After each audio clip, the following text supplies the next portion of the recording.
Ahoj, vítám vás v elektrobojky.cz. Dneska jsem vám chtěl ukázat tady ty smart misky od firmy Surefeed, které jsou unikátní tím, že v podstatě jsou pořád zavřené, pokud váš mazlíček zrovna se neobčerstvuje. To znamená, že jakákoliv moucha nebo prostě hmyz se k tomu nedostane, jídlo zůstává čerstvější, můžete ho tam mít déle, nekazí se. Máme tady dva modely, z čehož vlastně ten první, ten základnější, spočívá v tom, že jsou takhle podél, jak můžete vidět, podél okraje misky černá čidla. Jak vidíte sami, ke kterým když se přiblížíte, tak se miska otevře. To znamená, že pejsek nebo kočička přijde k misce, ta se otevře, nadlábne se, jakmile odejde, tak se takhle zavře.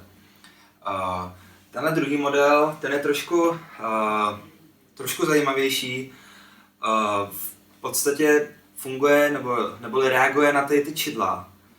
To znamená, že v podstatě kočka nebo pes, který tohle čidlo nemá, tak se mu miska neotevře. Jo, je to docela šikovný v tom, že pokud máte třeba nějakou smečku, máte víc koček a má tam třeba nějakého alfasamce, který vyžírá žrádlo ostatním, tak s tímhle se mu to nepovede. Jo, tak vám to ukážu, jak to funguje. Prostě kočka přijde,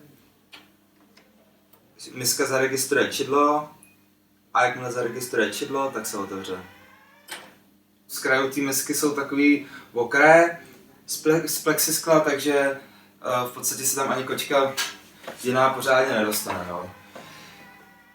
Tak, obě ty misky, když si tady otevřeme jednu, obě ty misky mají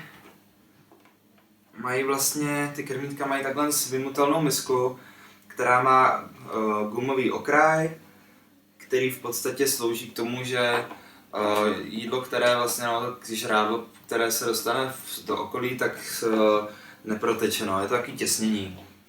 Tak, jinak k těmto miskám se ještě dodává takováhle rohožka, která je k dispozici v několika barevných kombinacích. Stejně tak i miska je v několika barevných kombinacích a tím pádem si můžete oddělit klidně více misek, který patří jednotlivým kočičkám nebo pejskům. Tak, to bylo asi všechno. Více informací najdete na našich stránkách www.elektrobojky.cz, kde si také produkty můžete zakoupit. Tak doporučuji se mrknout.